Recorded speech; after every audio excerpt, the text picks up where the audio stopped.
रात का अंधेरा, हवा में फैला सन्नाटा और कहीं दूर से आती एक अजीब सी सरसराहट। क्या आपने कभी सोचा है कि जब आप अकेले कमरे में बैठे हों और अचानक ऐसा लगे कि कोई आपकी सांसों की आवाज सुन रहा है? क्या कभी आपके कानों में पायल की हल्की सी खनक गूंजी है, वो भी तब जब आसपास कोई और नहीं था? लोग अक्सर कहते हैं ये सब वहम है, लेकिन सच ये है कि हर बार दिमाग धोखा नहीं खाता। कई बार ये एहसास उन आत्माओं का होता है जो इस दुनिया से तो जा चुकी हैं, मगर उनकी कहानियां, उनके दर्द अभी भी अधूरे रह जाते हैं। और जब वो अधूरापन चीख बनकर गूंजता है तो उसकी गूंज दीवारों, हवाओं और रात के सन्नाटे में सुनाई देती है। आज मैं आपको जो कहानी सुनाने जा रहा हूं वो सिर्फ डर की कहानी नहीं है। ये एक अधूरी मोहब्बत की दास्तान है। एक ऐसी आत्मा की पुकार जिसने प्यार खो दिया और अब भी भटक रही है। ये कहानी आपको डराएगी भी और सोचने पर मजबूर भी करेगी कि क्या वाकई मौत सब कुछ खत्म कर देती है। दोस्तों, ऐसी ही रहस्यमयी कहानियों से जुड़े रहने के लिए और इन अंधेरों के पीछे छुपे सच को जानने के लिए अंतरिक्ष ज्ञान चैनल को सब्सक्राइब जरूर कर लीजिए, क्योंकि यहां आपको सिर्फ कहानियां नहीं मिलेंगी, बल्कि वो सच्चाइयां मिलेंगी जिन्हें सुनकर आपकी आत्मा भी हिल उठेगी। तो तैयार हो जाइए, क्योंकि जो आप आगे सुनने वाले हैं वो आपकी रूह तक को छू जाएगा। साल था 2009। एक छोटा सा शहर जिसके बीचों बीच बना था एक कोचिंग सेंटर। पढ़ाई का माहौल तो था, लेकिन रात ढलने के बाद ये जगह वीरान हो जाती थी। चारों तरफ सन्नाटा और बीच में खड़ा वो रेजिडेंशियल कैंपस, जिसमें लड़के और लड़कियां अलग अलग हॉस्टल्स में रहते थे।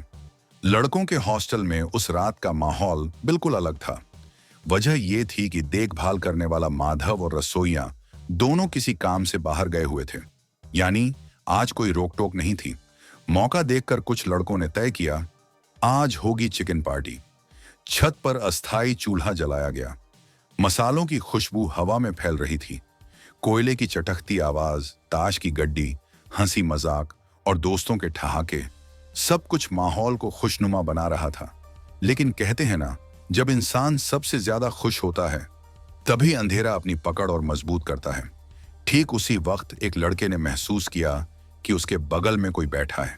उसने हल्की सी नजर दौड़ाई। चारों तरफ दोस्त दूर दूर बैठे थे। वो हंसी में बात टालना चाहता था, लेकिन दिल की धड़कनें तेज हो चुकी थीं। उसने खुद को समझाया, कुछ नहीं है, बस वहम है। वो अपनी प्लेट में चिकन डालने ही वाला था कि अचानक उसके शरीर से एक अजीब सी ठंडी हवा टकराई। उसने घबराकर सिर उठाया और उसकी आंखें वहीं थम गईं। उसके ठीक बगल में एक काली परछाई बैठी थी। ना चेहरा, ना कोई आकार, बस कालेपन का एक गाढ़ा धुंधला साया। लड़के की सांसें रुक गईं। गले से आवाज फटी, भूत! उसकी चीख सुनते ही पूरा हॉस्टल हिल गया। जो हंसी मजाक का माहौल था वो अचानक डर और अफरा तफरी में बदल गया।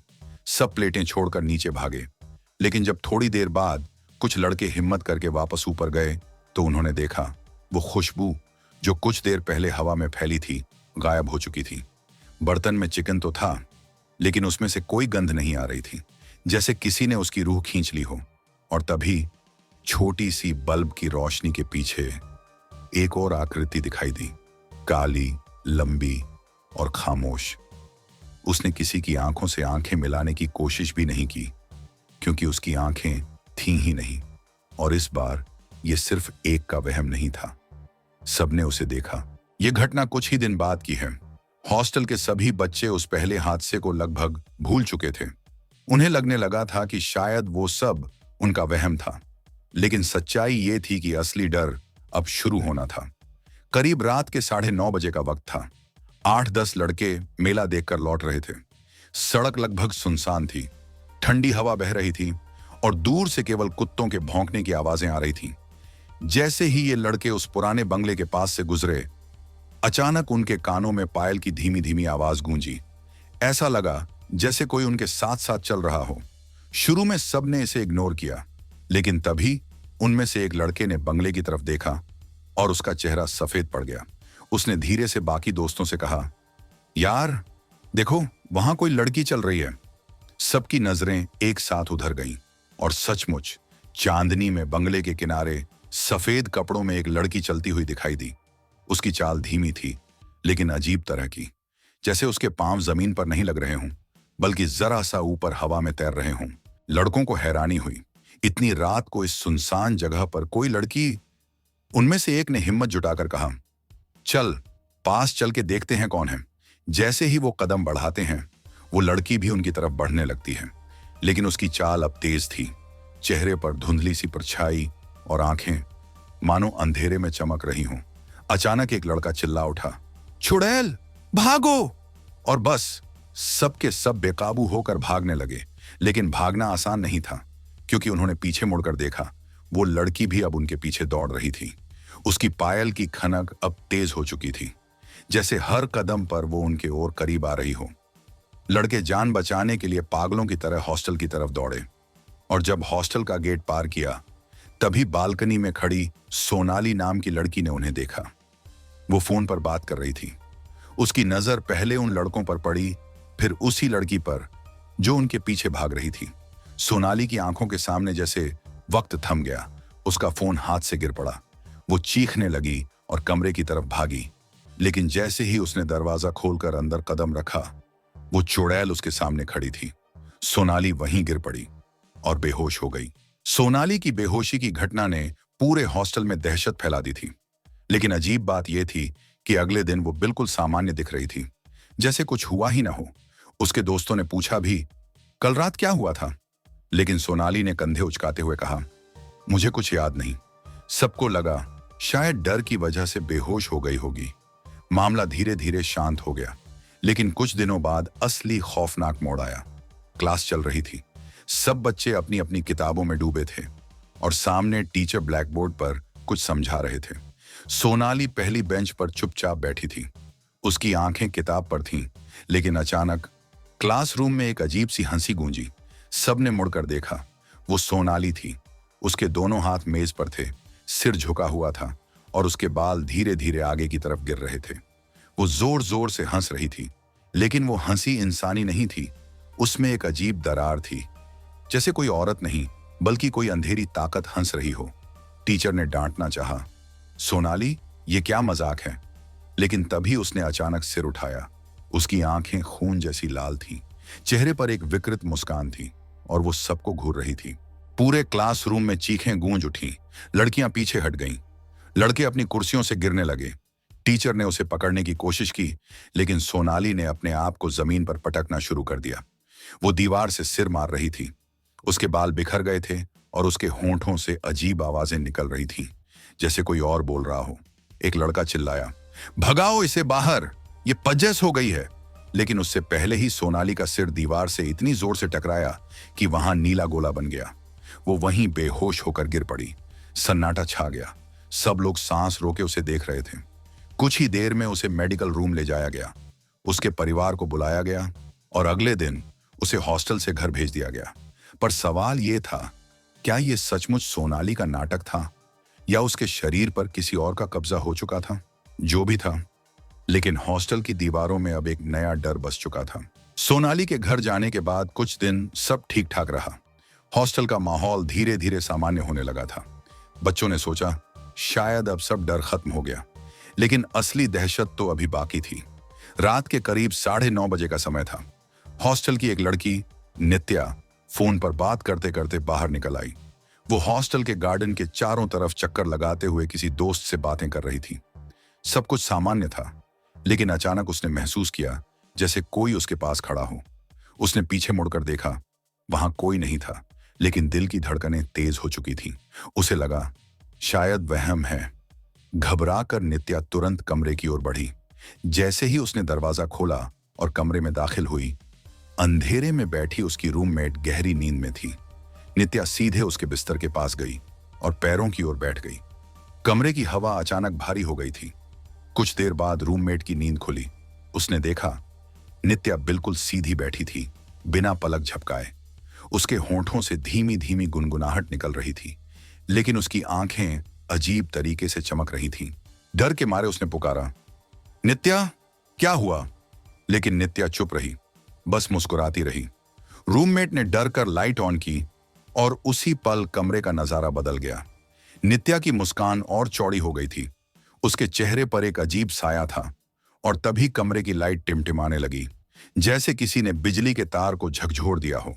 घबराकर रूममेट दरवाजे की ओर भागी, लेकिन जैसे ही उसने दरवाजा खोला, दरवाजा अपने आप जोर से बंद हो गया। उसने हैंडल को पूरी ताकत से खींचा, लेकिन दरवाजा नहीं खुल रहा था। अंदर उसकी चीखें गूंज उठीं, दरवाजा खोलो, कोई है बाहर। बाहर लड़कियां जमा हो गईं। सबने दरवाजा खोलने की कोशिश की, लेकिन अंदर से सिर्फ नित्या की हंसी सुनाई दे रही थी। एक ऐसी हंसी जो किसी इंसान की नहीं हो सकती। अचानक दरवाजा खुला। अंदर का नजारा देखकर सबकी सांसें थम गईं। रूममेट फर्श पर बेहोश पड़ी थी और नित्या हवा में 2 इंच ऊपर तैर रही थी। उसके होंठ हिल रहे थे और वो कह रही थी, किसी को नहीं छोड़ूंगी, किसी को नहीं छोड़ूंगी। पूरा हॉस्टल दहशत में था। कोई समझ नहीं पा रहा था कि अब क्या किया जाए। नित्या की हवा में तैरती हुई देह और उसके मुंह से निकली वो खौफनाक आवाज सुनकर हॉस्टल में हड़कंप मच गया। माधव, जो हॉस्टल का केयरटेकर था, पूरी रात उसके कमरे के बाहर बैठा रहा। उसके कानों में अब भी नित्या की हंसी गूंज रही थी। सुबह होते ही उसने उसके घर वालों को बुलाया। घर वाले गुस्से में थे। उन्होंने माधव को डांटा, पूरी रात हमारी बेटी को कमरे में क्यों बंद रखा? तुम पागल हो गए हो क्या? लेकिन माधव की आंखों में डर साफ झलक रहा था। वो जानता था रात को जो हुआ वो इंसानी ताकत नहीं थी। काफी समझाने के बाद घर वाले राजी हुए कि एक तांत्रिक को बुलाया जाए। कुछ घंटों बाद वो तांत्रिक पहुंचा। उसके साथ 4 शिष्य भी थे। कमरे के बीचों बीच हवन कुंड सजाया गया। धूप, अगरबत्ती और मंत्रों की गूंज से माहौल और भी भारी हो गया। नित्या को कमरे में लाया गया। शुरू में वो शांत थी, लेकिन जैसे जैसे मंत्रोच्चार तेज होता गया, उसके चेहरे पर अजीब सी हलचल शुरू हो गई। उसकी आंखें पलट गईं, होंठ नीले पड़ गए और शरीर कांपने लगा। फिर अचानक उसकी आवाज बदल गई। वो नित्या की आवाज नहीं थी। एक गहरी, भारी और गूंजती हुई आवाज कमरे में भर गई। मेरा नाम सुधा है। सब लोग सन्न रह गए। तांत्रिक ने पूछा, कौन सुधा? तू क्या चाहती है? आवाज आई, मैं उस हवेली के बूढ़े आदमी की बेटी हूं। मैंने प्यार किया था, लेकिन मेरे अपने ही बाप ने मुझे और मेरे राकेश को गोली मार दी। मेरी लाश यहीं हवेली में दफना दी गई और राकेश की लाश कहीं और। कमरे में बैठे हर शख्स की रूह कांप उठी। सुधा ने रोते रोते कहा, मैं राकेश को ढूंढ रही हूं। मैं तब तक चैन से नहीं रह सकती जब तक मुझे वो नहीं मिलता। तांत्रिक ने जोर से मंत्र पढ़े और पूछा, तेरी देह कहां दफन है? नित्या का शरीर कांपने लगा और सुधा की आवाज बोली, हवेली के आंगन में नीम के पेड़ के नीचे। तुरंत पुलिस बुलाई गई। खुदाई शुरू हुई और जब मिट्टी हटाई गई तो वहां से हड्डियां निकली। हड्डियां देखकर सबके पैरों तले जमीन खिसक गई। सुधा का सच सामने था और बूढ़ा आदमी, उसका बाप, पुलिस के सामने टूट गया। उसने जुर्म कबूल कर लिया। उसने मान लिया कि गुस्से और जिद में उसने बेटी और उसके पति को गोली मारी और हवेली की दीवारों में दफना दिया। सुधा की अस्थियां पुलिस की मौजूदगी में निकाली गईं और उसी दिन उनका अंतिम संस्कार कर दिया गया। हॉस्टल और आसपास के लोगों ने सोचा कि अब शायद सब खत्म हो जाएगा, आत्मा को शांति मिल गई होगी। लेकिन सच इससे बिल्कुल उलट था। सुधा की आत्मा को शांति नहीं मिली, क्योंकि उसका राकेश अब भी कहीं गुम था। उस बूढ़े आदमी ने कबूल तो किया था कि उसने राकेश की भी हत्या की थी, लेकिन वो जगह बताने से पहले ही मर गया। राकेश का शव आज तक नहीं मिला। इसके बाद से उस हवेली के आसपास माहौल और भी डरावना हो गया। रात के समय अगर कोई वहां से गुजरता तो उसे पायल की आवाज सुनाई देती। कई लोगों ने दावा किया कि उन्होंने सफेद कपड़ों में एक लड़की को बंगले की खिड़की से झांकते देखा है।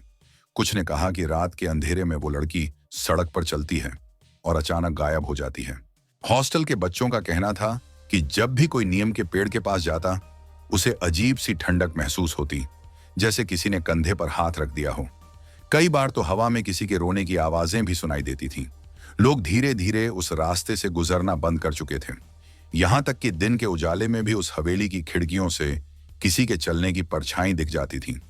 लेकिन जब अंदर जाकर देखा जाता, वहां कोई नहीं होता। आज भी वो हवेली वीरान खड़ी है।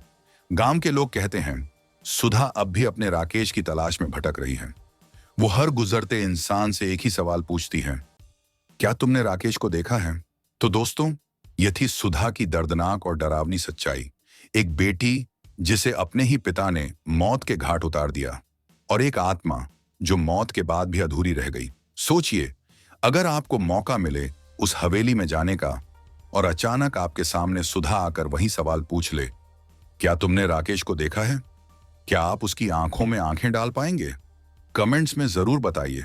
और अगर आप ऐसी ही असली डरावनी कहानियां सुनना चाहते हैं तो अंतरिक्ष ज्ञान चैनल को अभी सब्सक्राइब कर लीजिए, क्योंकि यहां आपको सिर्फ कहानियां नहीं बल्कि वो सच मिलेगा जिसे सुनकर आपकी रूह भी कांप उठेगी।